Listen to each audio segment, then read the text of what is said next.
Your feelings are not here to be healed. Rage is not here to be healed. Rage is actually a super important component. When you're angry and you listen to like what that anger has to tell you, they're actually so useful because when we're like heartbroken, sad, and disappointed, and then we go into like anger, like, I'm angry about this. Good. Then we actually do something about it to improve our quality of life. Once we actually do that thing, we don't trigger the rage as much. Feelings are not here to be healed. The full spectrum of what it is to be a human being is to experience all of it. You're in for another treat with this episode of the Better Than Rich Show with Jen Vera. And we get into some really cool conversation topics around the dark feminine. Exactly. The heroine's journey into the underworld and the rites of passage and what it means for sacred sexuality and some really cool topics like a rage party. What is a rage party? My goodness. Wait till you start really digesting some of this content by Jen. It is really cool. We talk everything sex, we talk masculine, we talk feminine, male, female, and she has an expertise unlike anyone we've had on the show. And really taking a mature approach to leadership, integrating the mind and the body and the heart and sex. And she's a trained shamanic priestess and medicine woman with a strong business, psychological, and somatic background. You're again in another episode of the Better Than Rich Show.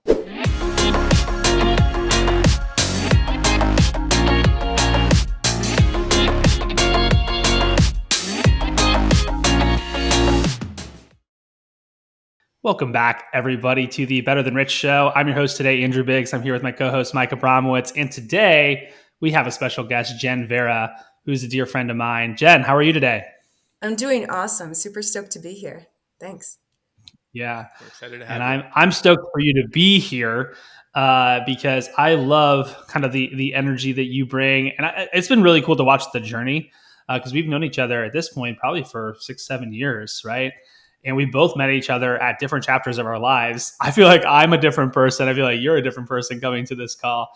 And listener, I'm sure you can relate to looking back 5, 6, 7 years ago at who you were and thinking, wow, I've come so far, or at least I hope so. I'm excited to get into your work because you talk about the dark feminine. I'm curious about what does that even mean? You talk about sexuality, sensuality. You talk about really, being this powerful woman. You talk about rage. I'm excited to get all the cards on the table. But can we start with what is the dark feminine? What does that even mean?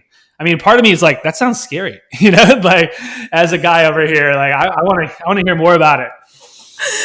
Like, what is that? I feel kind of repulsed by it, but at the same time drawn in. Um, Mm. yeah, the dark feminine. I didn't come up with the name. The name came to me, and my background is I was a high ticket sales coach in the business. I'm a very logical person, and I started to undergo, I feel like, in pandemic years, like the rate of evolution and transformation within each of us is like exponentially like greater. And the dark feminine came to me as like, this is what you're doing. And I'm like, I can't market this. Everyone's going to think certain things. Like when I hear the word dark, it feels ominous and it feels terrifying and it feels scary. And like, what is the dark feminine? And so the dark feminine, in my interpretation, is it's kind of like mystery school teaching level. So it really are the repressed aspects of the feminine. If I go into a group of women in the personal development space, like these are women that are, knowledgeable and experienced, and I ask them, hey, what are feminine qualities? They talk about submission. They talk about nurturing. They talk about, listening, sweetness, like these beautiful, beautiful qualities that the feminine does possess. And there's a part of that missing, which is the dark feminine aspects, which is the connection to eros and the connection to sexuality, but non-performative. And what I mean by that is not for the gaze of the other. That is access to our inner danger in a way, and our inner power, our ability to protect ourselves. There is so much emphasis in the space of like feminine or polarity coaching or women's coaching that is just like, hey, if you want a man, if you want this, you need to behave like this. And it's like, that's not the fullness of what a woman is. And it's actually like the good girl conditioning that we've been fed this whole time. And it's teaching a lot more repression and suppression than actual authenticity. And the person that's safer to be around and to interact with, the woman who is a safe woman for men, for women, for her children, is one that can be radically honest with herself and say, I'm experiencing rage at this moment, or I'm I'm not afraid of my sexuality, and therefore I'm not going to do all of these different things that are shadow manipulation aspects in order to get what I want. I'm not afraid of these emotions or to state my needs. I can actually state them and claim them directly because I'm not afraid of myself. And so the dark feminine is truth and sovereignty. And from that truth or sovereignty, I can then choose to be kind and sweet. I can then choose to submit, whether that's to God, whether that's to my partner. But you can't submit from a place of collapse or from a place of dependency.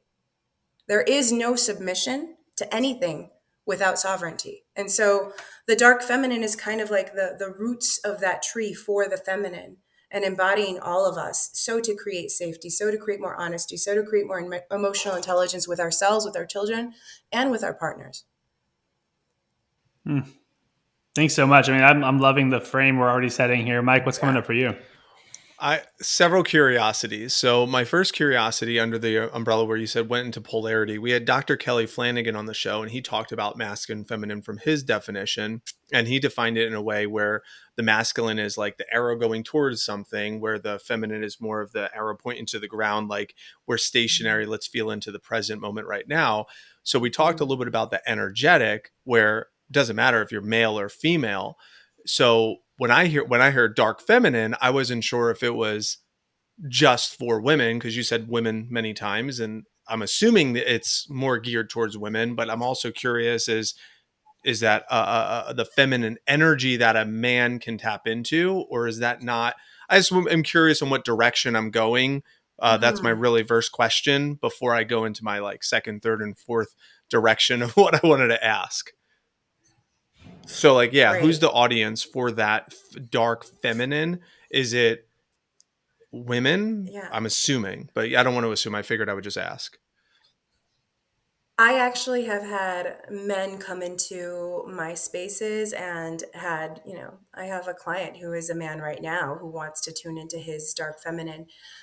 Here's my thing with polarity. I think that archetypes and polarity, I have a strong, and I'm developing a stronger inner masculine, and I have an inner feminine. And so these are teachings that are from Tantra, that like the lineage that I'm like speaking of in terms of divine union. When we start talking about polarity, where did that even come from? And a lot of it, not all of it, like I don't know the history of the world, but a lot of it does come from Tantra, from that lineage. And in the tantric lineage, we have an inner masculine and we have an inner feminine. And so the dark feminine is for everyone. And I I feel like in my work, I love working with both men and women, and they come for different things to the dark feminine. So then I'll ask my second part of that question. That's perfect then. So the dark feminine, like when I think feminine and when I think like a river, and then if I hear dark feminine, my mind goes to like a river that is raging from like the weather, like the storm, the like I remember being kayaking. I was on a kayak trip, and all of a sudden it's like the rapids are going at like crazy, and it's like this um, unpredictability of the river that can toss me around in any direction, that could be really adventurous, but it could also be very dangerous all at the same time. And there's this unpredictability to it. So that's where my mind went, which I believe a man and a woman can both embody that. So if that's the case, my curiosity is almost like, what's the so what? So now, okay, I could dance with that. I'm on this kayak in that sense. What's the so what? Why would it be beneficial for me to want to understand that part of me, or understand that part of like the river in this analogy? Safety, like, or something else? Great question. There's a lot of directions I want to go with the question because it's almost like Yeah. there's an explanation around it before I go into it. And this is also how the feminine communicates, right? It's like the context before actually getting to the point. Um, the hero's journey. This is our masculine hero's journey. It's we're going to climb up that mountain, right? We're going to achieve this. It's the journey external to us. The heroine's journey is the journey inside of us. It's the journey into the underworld. It's an underworld journey, and it's a very yin journey. And yes, there can be chaos there, but there can also be the void, the dark womb space where there is nothing. And then all of a sudden, like, there's everything. It's a journey into the quantum at times because what we suppress, whether it's those raging rivers, it's like, sure, if I don't access that, you can be like, oh, this river is so peaceful. And all of a sudden, there's like this intense undertow that you actually never saw coming. And that's the thing that drowns you. Not actually like the, when you know it's like, okay, I'm experiencing some rage right now, or like, okay. And when we know of this, when we bring the subconscious into the consciousness, even in our emotional realm, we can name it, and then we can be like, okay, like I'm feeling angry and rage right now, and instead of like raging at my partner about the dishes that he didn't do when he said he would do them, I'm actually going to go into my emotions, express it, and feel what it's actually about. And so, why do we do this? One, yes, there is a level of safety, but there's also a level of emotional maturity. And that I know that's not very sexy for folks, but this creates sustainable long term change where you're not bypassing anything. And I think a lot of times because we have been so obsessed with like the hero's journey, which is all this is the peak experience, the peak achievement. We're obsessed. We're a culture in our Western culture. We're obsessed with these peak experiences over and over again. We're like, it's got to be more, bigger, better, faster. And within that, so like life, the richness of a relationship is created in the little moments. It's not created in the big bang, like, oh my God, we had that honeymoon or that vacation. Those are definitely highlights, but if you ask anyone that, has gone through a divorce, it didn't happen in one catastrophic fight. It happened in the little moments, a deterioration of the relationship. And so, why should people undertake this?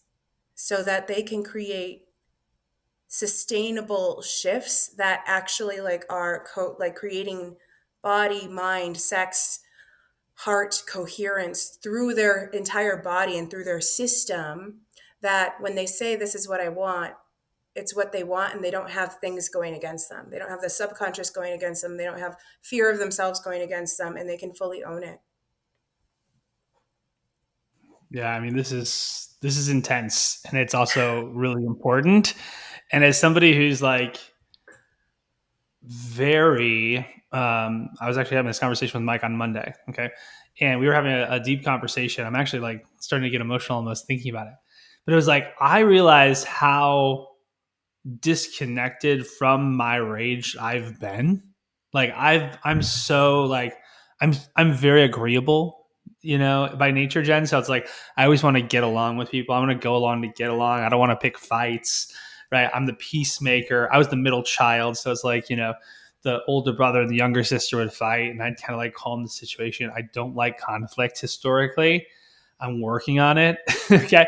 I didn't realize that was a flaw. I always thought it was a strength. It's like, oh yeah, I'm conflict avoidant. That sounds great. I get to avoid conflict. This is fantastic. But what all I'm doing is I'm delaying conflict. I'm repressing conflict. I'm, creating undertows. Right. And so it's that question around rage.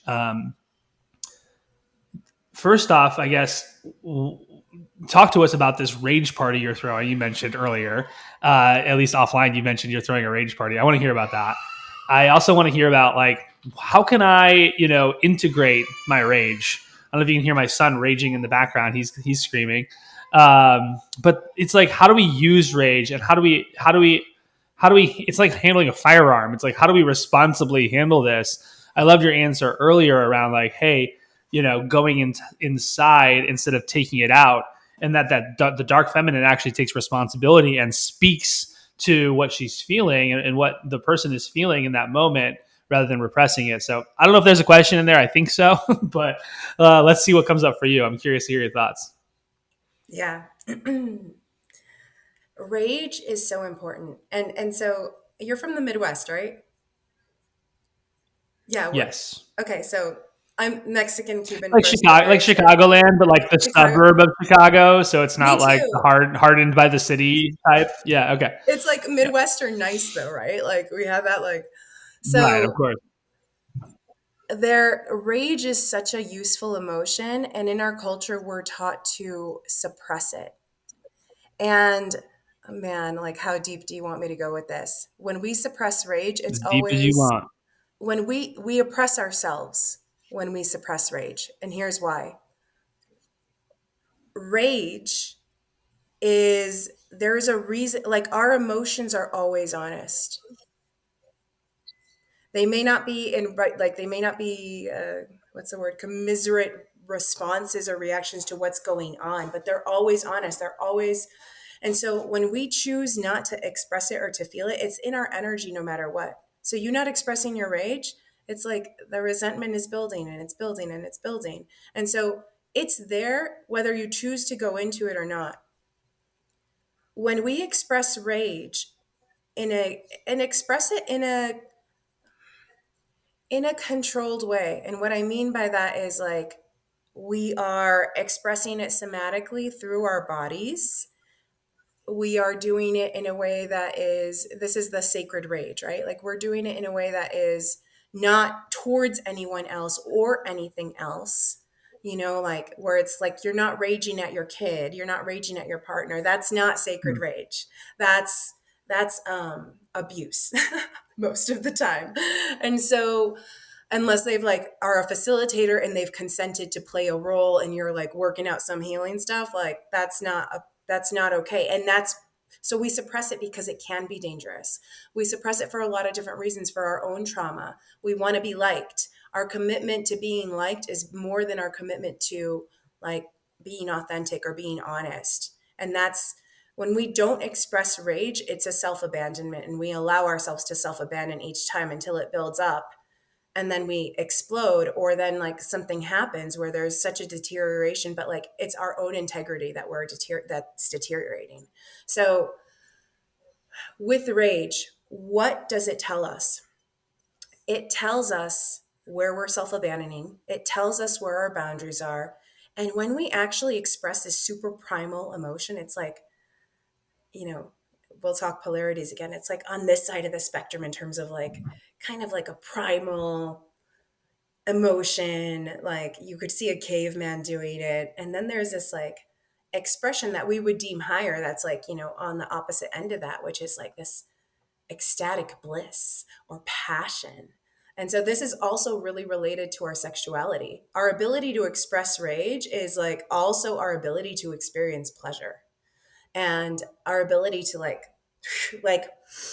come into different spaces. So we learn our boundaries. We learn where we're self abandoning. And when we actually have a somatic experience where we express that, our frequency and our vibration is no longer, it's like we express it with such fierceness that we're no longer available for that thing anymore. And we can actually communicate with words and set the standards in real time with people in our lives, or like for ourselves, like, ah, I'm in a rage because I keep, eating chocolate every single night, and I know like the sugar is causing me this, and like I'm just so angry with myself. And then like when we allow it to fully be expressed, it's like, okay, I'm like, I don't want to do this to myself anymore, so I'm going to choose to make different agreements to myself And because I've processed the emotion of like what self-abandonment has felt like and the anger I have, like it's alchemized to something else that can set new standards. That was a lot of information, but That's good. And sacredrageparty.com if you're then before listening. we move, yeah. And by the way, just speak to that. What is sacredrageparty.com? Like, like what do you actually do there, real quick? How does it work? Yeah. I am going to teach people how to feel their rage through their body, how to access rage, because I did not know how to access my anger. Like, I remember talking to Dr. Brian Lum, who is one of my mentors. I know he was one of your mentors. And I'm like, Brian, how do Yeah, I he's been feel on the show anger? too. Yeah, he's like one of the best shows out there that we've had on the Better Than Rich show so far. So if you haven't listened yet, go back listen to Dr. Brian Lum for sure, because he's a mentor to both Jen and I, and he's awesome. And also, I'm very curious to hear your thought here. So what? Go ahead and keep going there. So I was like, how do I feel anger? And it was something I had so much trouble accessing. And in the past, I would consider myself a very like analytically heavy, logic heavy person. And it was hard for me to tap into my emotions. Like I almost had to like think into my emotions, right? I'm sure some people can relate to this where it's like, it didn't like, how do you feel? I don't know how you feel. I know how you feel. I can see how you feel. Let me think about things. Oh, like, well, this didn't make sense. It didn't line up. And then I would be able to like access some semblance of feeling, right? So what the sacredrageparty.com, what that is, I'm throwing a party to teach people how to feel their feelings, specifically how to feel rage, where we can go to the depths of it and do it in community and like feel our rage. And so it's a lot less dangerous. It feels a lot safe. And I'm going to teach you like safe practices to do it with yourself. So it's a virtual party and we're going to do it in real time and there will be a recording. And I'm also going to teach why we need to do this. I'm going to talk about some of the stuff I've talked about here, like what rage does for us. And it allows us to be, and this is from a facilitator, Frank Mondios. I don't know how to say his last name, but he talks about being emotionally current. He is a facilitator with the International School of Temple Arts.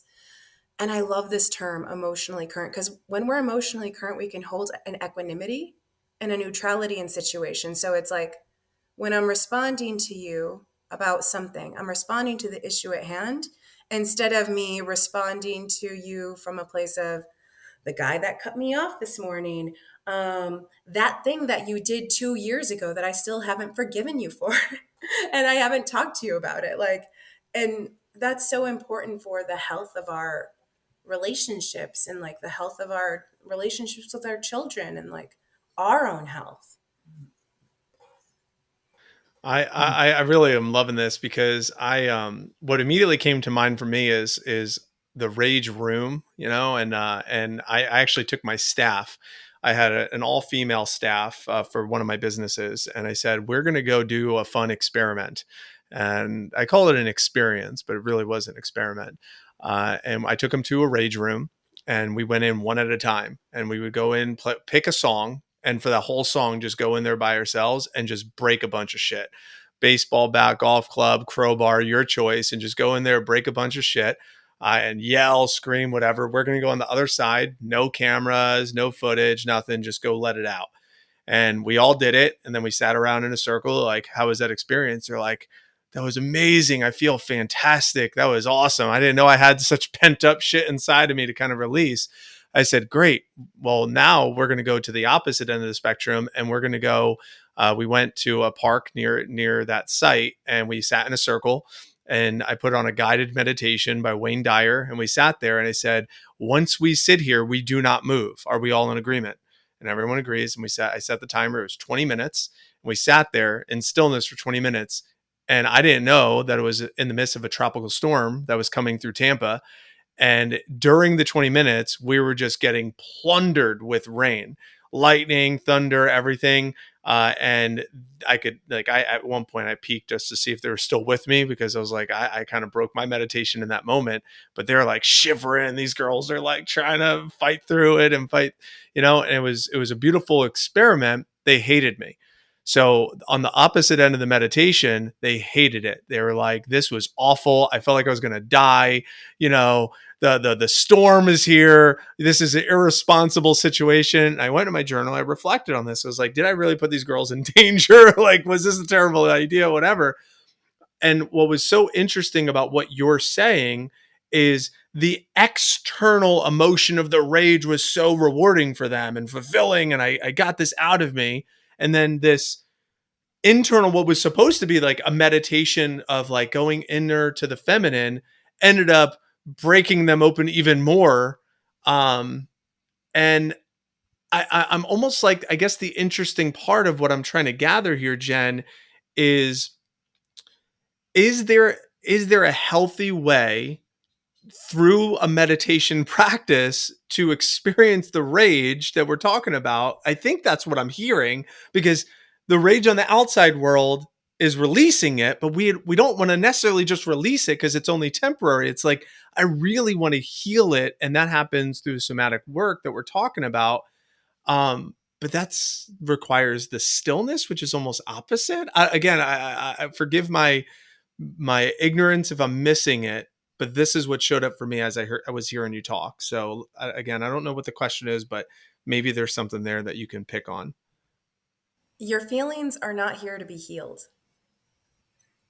Rage is not here to be healed. Rage is actually a super important component of our whole system, like of the emotional system specifically. And this is kind of where our conditioning comes in, where it's like, these are bad emotions. So, how do I heal them? How do I get rid of them? And it's actually when you start listening, when you're angry and you listen to like what that anger has to tell you, and then you take action, because anger and like rage, they're very action oriented. They're actually so useful, because when we're like heartbroken, sad, and disappointed, it's like those are kind of like, we don't want to move, we're sad. And then we go into like anger, like, I'm angry about this. Good. Then we actually do something about it to improve our quality of life. Once we actually do that thing, I'm having boundaries here. Beautiful. We don't trigger the rage as much. And so it's not about like our feelings are not here to be healed. And that's like at the premise of kind of our culture that's like, don't be depressed. If you're depressed, here's a pill for that. If you're sad, and it's like, no, the full spectrum of what it is to be a human being is to experience all of it. And in terms of the meditation, I think it's both for me. And like, listen, I am not I am like more meditation through movement. I'm like definitely more tantric in my lifestyle, where it's like just the mundane becomes sacred, like smelling the flowers is a spiritual experience and becomes like a meditative experience, like sacredness through the senses versus like, I think more Buddhist philosophy of like this meditation and coming into, and stillness is a part of it sometimes. Um, but I'm not of that lineage of like go into meditation and like that's more Vipassana Buddhist, where it's like, and then you achieve peace. And I also think men resonate much more with that kind of like going within and meditation. I think that's like part of the masculine. And I'm willing to have an exploration here because I'm not an expert in meditation because I don't do it that often. But yeah, this is a cool conversation to have with two men. Yeah, absolutely. And I love the threads here. And, we all have these choices. At one point, I thought I was literally going to be like a monk and like just, go be, like I had a fantasy, right? Like I was really drawn towards the work of Eckhart Tolle, right? And he was like my role model for a number of years. And then, I was like, oh, maybe I'll be like Eckhart Tolle, and just live on a park bench or whatever, like go to a monastery. Um, but then I quickly realized that that wasn't my path, right? And part of me was still like, oh man, I kind of wanted to be like the Eckhart Tolle, it's like character of the story. But I mean, it's not my path. My path is more tantric in nature. I think like the idea there is, you know, you're in the world, but you're not in the culture necessarily. You're above the culture, or you're seeing the culture from a different perspective, and then you're using, you know, your partner triggering you in the morning and driving the kid to school and doing your work as your sacred path. And so it's a really cool path that I think you've chosen. There's so many things I want to get into. One of the things you mentioned was sensuality, sexuality. I think it'd be fun if we talk about sex. You guys want to talk about sex, baby? Yeah, let's do talk it. about you and me, brother. Let's do it. All the good things and the Hopefully bad not things. me and All the good things and the bad hopefully things. not me and you. Hopefully the visual of that is quickly fading from the listener's mind here. But the I was talking about you, dude. talk about sex. How do you see it? How does it, like, obviously as men, the studies are pretty decisive. It's like we're visually stimulated. We want sex all the time. Like, fill in the blank. I think it's mostly accurate. Of course, I mean, we want connection too, right? Obviously, we don't. My sense is, like, honestly, I don't want to have sex if she's not enjoying it. Like, that'd be awful. That sounds terrible. That is not sexy to me, and I think most men would agree with that. And how can we maybe support? There's several questions in there, but help us out here, Jen. Give us the goods. Husbands, if you want to support your wives in embodying their sensuality more, have them come to my Huntress retreat in Sedona. I am thehuntress.com. Minor plug there. So really great questions. And I'm going to speak like around it before I actually get to the point to give context. In our culture, we're super disconnected from our sexuality. And what I mean by that is, like, it's a hyper-sexualized culture, but we don't have the connection of like sexuality deep in our systems. And what I mean by that is, if you guys need to edit this next part out, you can, but like, men get to have their cock and their heart connected with sex. And a lot of times it's like, oh, scientific studies, cerebral. And like, yes, there is this primal urge. But when we're talking to the men that we're talking to that listen to your show, it's not just like the cheap fast food thing that you want. That's not actually fulfilling. And it's when you can have, like, when you're in a really good, like, when you're having amazing sex with a woman, there is like a level of depth and connection, even if it's for that night or for that moment, even if she's not and part of that is like a man's own connection, like the cock heart connection, his connection with being so present, his connection to being of like, I want to give this woman's pleasure, and in me giving her pleasure, I receive pleasure, and it becomes this dance between two things. That's what really great sex is, where there's like a relation, you're coming into a relationship with another person and another being. And one of my mentors, she works with the Deer Tribe, which is shamanic sexuality. She says that our essence, our sexual essence is so unique to us. It's like our voice or our fingerprint. And so it's like such a beautiful thing, because someone is choosing to allow you to witness them in their sexual essence, and they're witnessing you in that sexual essence, and like the amount of reverence that can be brought to it between two.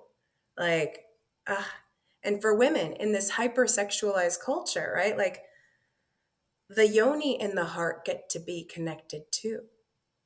And so here's what I feel is what women want, and like how women can access this. We live in a culture of hyper-sexualization, and it's like our sexuality for the gaze of the other. Hey, I'm going to post this Instagram post, get a bunch of hits, and it's me in a bikini, and I'm going to look so hot. And all of that is like so superficial, and almost like my value comes from how I look. and it lacks reverence for ourselves. And I'm not saying that there's anything wrong with like being hot or being sexy. I have plenty of sexy photos on my Instagram page, and like, and I love, but it's not for the gaze of the other. It's the energetic frequency from which you are doing, because as a woman, we have access to like pleasure, all like orgasmic energy all the time, and it doesn't have an agenda. The Shakti doesn't necessarily have, I don't have to, I can feel like sexually aroused, and like it doesn't need to go anywhere. I could just do it for the sake of my own pleasure. And that's the feminine sensuality. It doesn't need to like go on this journey. It's just like, I'm just sitting here talking to you guys, like I'm feeling pretty good, vibing. You know, like I'm just gonna be here enjoying myself. And by the way, that's a gift to the masculine. By the way, you're welcome. Mm. You're welcome that I'm allowing you to like witness my pleasure. And it's not from an egoic place. It's from like my desire to like feel good, and that automatically, effortlessly, through my being, through my radiance, is very fulfilling for the masculine, because it's just like, oh, my woman is feeling good and I happen to be here, and so I'm allowing her to feel safe enough and good enough, and providing that masculine, like, so that she can just be in her pleasure. I am the man. Yeah, like more of this. And it, what it happens is like we it becomes like a nurturing connection that uplifts both parties, you know? And I think when we talk sexuality, when we talk sacred sexuality and conscious sexuality, that's what we're really talking about. It's not like, hey, these are some statistics, bro. Like, so we need the visual and it's not a science experiment. It's like what you can't replicate with AI, what you'll never be able to replicate. And that it's Mm. that essence, and it's sharing that essence with one another. So I've you're speaking to two versions of me. There's the masculine grown man version of me, and then there's still that eighth grader on the bus version of me that's listening to this too. So I have a two-part question for you from both of those versions of Mike right They're now. both welcome here. So the first one, I'll go with the mature question first. So you talked about these, the Instagram bikini type of photos. So if I'm a sexy woman posting bikini photos of myself for the not the gaze of other people, but really just for myself, how would I decipher? How do I decipher that I'm actually doing it for me because I want to feel sexy versus I'm doing it for the other people's eyes, where it's almost like girls are like, slay, good job, oh my god, you look so hot, and the guys are maybe like lurking, not typing because they don't want to be creepers. So it's like girls encouraging other girls is still the gaze of another person's eyes, and the guys don't want to be the creeper, so they're not going to message or say something. But if the person posting it, are they posting it for the view of their friends? And there's this like secret club of women that are like supporting each other and uplifting each other's beauty? Or is it something else that's unspoken that maybe I'm not seeing? Because again, I see it as superficial, but like if someone wants to just do it to feel sexy, how do they do that without the superficial aspect of it? That's the mature question. I have the immature question in a moment, though. I'd like to hear your thought on this one. Mature is beautiful. I think that it actually takes a woman's maturity to be able to discern, hey, like, am I doing this to get hits? Am I doing this to get likes? Am I doing this with an agenda? When we're like, the gaze of the other is, do I have an agenda with this? And if so, what is that? And do I have the ability to be radically honest with myself? Am I radically honest about my intentions? Actually, I feel kind of sad today, and I want to pick me up. So I'm going to post this photo. When you actually know I'm sad and I want to pick me up, you can actually be super direct. You can call a friend. You can be like, hey, like, I feel sad today. Or you can post it knowing that and being like, I'm going to post this super hot picture that I felt really sexy in. And that's going to like support me in feeling awesome. And when you know that, you're like clear on what your intention was. And that also supports, I think this is also so good for the woman, no matter what her intention is. It's just like when we have that consciousness, we can actually get what we want and get what we need. And anything that doesn't fit that, we can be like, oh, That's actually not why I did that.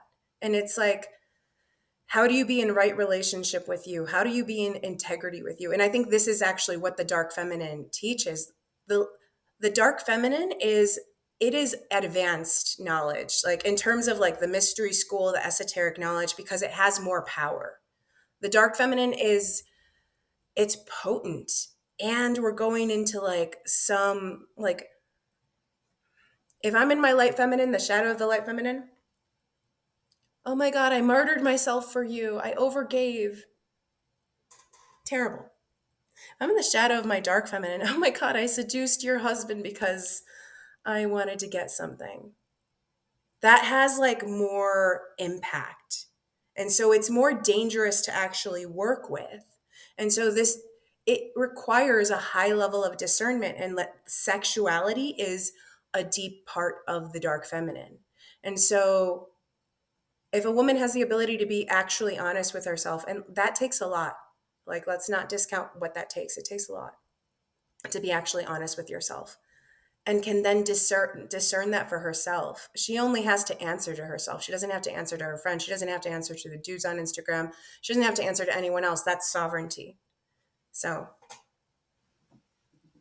That's a great answer, and I appreciate that. And I'm now trying to figure out how I can ask the other question in a good way. But anyway, I'm just going to say it. So I think about the immature Mike. I can't speak on every man, but I could speak on the immature Mike, where if immature Mike, young Mike sees a girl, sexy, beautiful, right? My mind goes to, damn, I just want to go get it. I just want to pursue that. Right. That's young teenage boy Mike.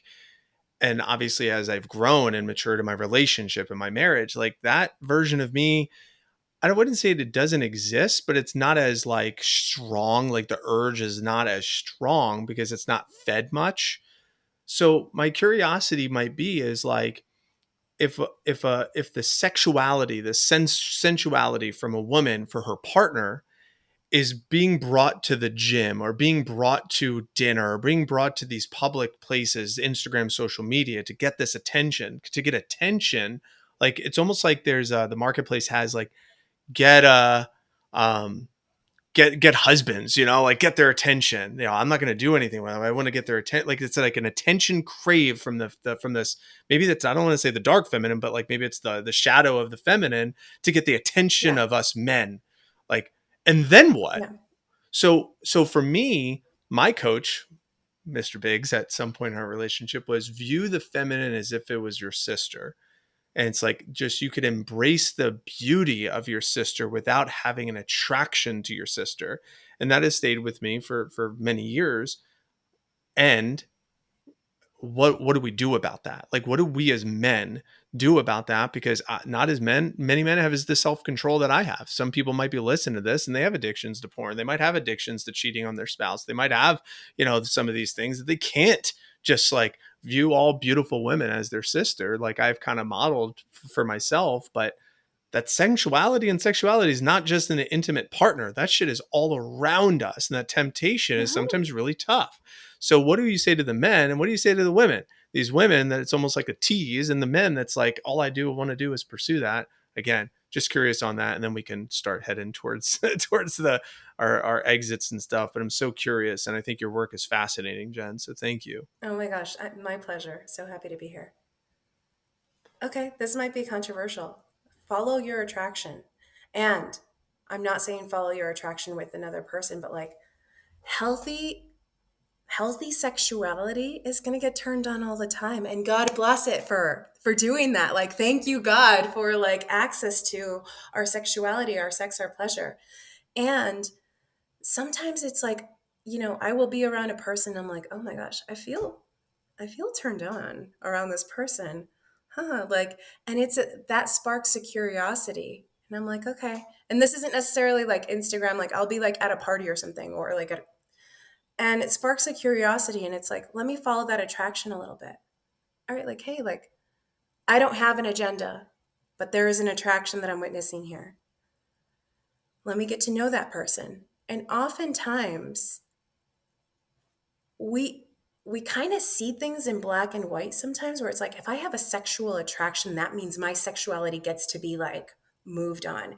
And in, in some of these sacred sexuality like teachings, it's like the sexual attraction is kind of the primal, it gets to be there, gets to be totally enjoyed as well. And then there's like higher frequency of it that we can move into, and then yet a higher frequency of it. It's like that kundalini energy. It's like moving that sexual energy up, but we don't deny our attractions. And so I've had one of my teachers here in Sedona, one of my spiritual teachers, when I first met him, I'm like, oh my God, like, can I be your girlfriend? I was just like totally enamored with him. And he has ended up like, and I followed that attraction. It didn't lead anywhere romantic or sexual at all with us, but he has become one of my greatest spiritual teacher. And that my sexuality was alerting me to like, there's something here. What's here? And in regards to like the Instagram stuff and like, yes, like you guys men are very visual creatures, but it's also just that same discernment I'm saying for women is also the same discernment for men. Like there are higher beauty attributes to what the baseline primal attributes are. Oh my God, this photo of this woman, what do I love about it? Her smile is just so like radiant.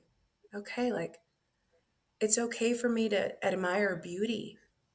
I really admire beauty. What does that tell me? That tells me I love the quality of a woman who looks fulfilled and who looks happy.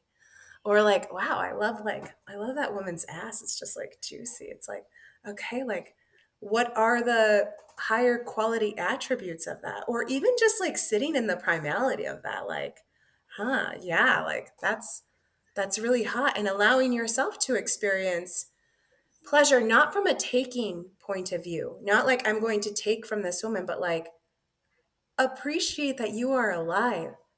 Appreciate that there are so many beautiful humans on this planet and that they create like a level of like aliveness within. Because what is our sexual energy? What it's chi. It's our aliveness. It's like vitality. And all right, like thank you. I feel a little bit more alive from like witnessing you on that stripper pole. Thank you. Like, and I'm going to utilize this energy. And it's all discernment. Where is this energy like coming from? Am I coming from like I want to take from the feminine, or am I coming from I can be in appreciation and reverence and like, and that also comes from the masculine heart-centered care for the feminine as well, and we can co-create an experience together here. Does that I make sense? I love that. I'm gonna kick it to Andrew in just a second. I just want to say, number one, it sounds way better when you say, "Oh man, I'm kind of getting turned on over here." Like if a guy says that shit, it's like, "Get out of here, fucking creeper." You're getting all, of course you're getting turned on over here. But when a girl says, "Oh my God," like it's like we don't hear that often. So I just want to thank you for that. So that's that was great. That was good. And I need to say something about cancel culture and Me Too and these things that men right now are dealing with in the climate when it comes to sexuality. Um, One, I'm sorry. Like, I feel emotional talking about this because, yes, there have been abuses of power and also suppression of who we are and suppression of sexuality, I believe is super violent. It creates a lot of shame and it actually creates a lot more distortion sexually. And it's not helping us in terms of the sexes of uniting and like caring for one another. And so in this era of cancel culture where you're just like, yeah, you can say that. I can say that because I'm a woman. And that's kind of like a privilege right now in this time in our culture that I'm holding. As a woman, I can be more sexually expressed without coming off I come off in different ways, right? Like I may come off in different ways where it's like, if I post a sexy picture, I will get judged and be like, she's a whore, she's a slut, whatever, like be shamed, sexually shamed in that. But it's that sacred sexuality, it's feeling a lot more open and free for women than it is for men. And I just want to acknowledge that in this conversation. And this is why the dark feminine is important. Because when when women have a level of maturity and discernment, they can take care of themselves and keep themselves safe. And they can teach their daughters to care and speak for themselves and keep themselves safe. And that keeps men safe too. And so it's our job to caretake each other, men and women. And like, that's, the perspective I come with to this work. There's like, in sexuality, we've lost the reverence for one another. In our dating culture, we've lost the reverence for one another. Like, you're a sacred being, I'm a sacred being. I treat myself with such respect. I will treat you with such respect and care, even if we're engaging for like one date. So I just want to name that and say that. Yeah. Well, thank you for speaking that into the space. And on behalf of men, I want to return that where it's like, I'm sorry too, for all the ways that we've, abused the system and made women feel unsafe or be unsafe. And obviously, this is we're currently we're representatives for different concepts. We're not necessarily saying individually, although I can look back at women that I dated, and for sure, there were times where I used them at the very least. And so I think we all have blame to go around, but I just appreciate the point of view because it's not a point of view that many women have been bringing into the conversation. And also, hopefully, we're doing our best to model what a mature masculine might look like as well. We always ask our guests, Jen. I wish we could just keep going, but we do have a hard stop here. So, we always ask our guests 3 questions at the end of every episode, and these can be really quick hitting because we do have a limited amount of time here. I'm curious. The first question is, what do you think the world needs most right now? Emotional maturity. Great. Great answer. What are 1 to 3 books that you think people should read?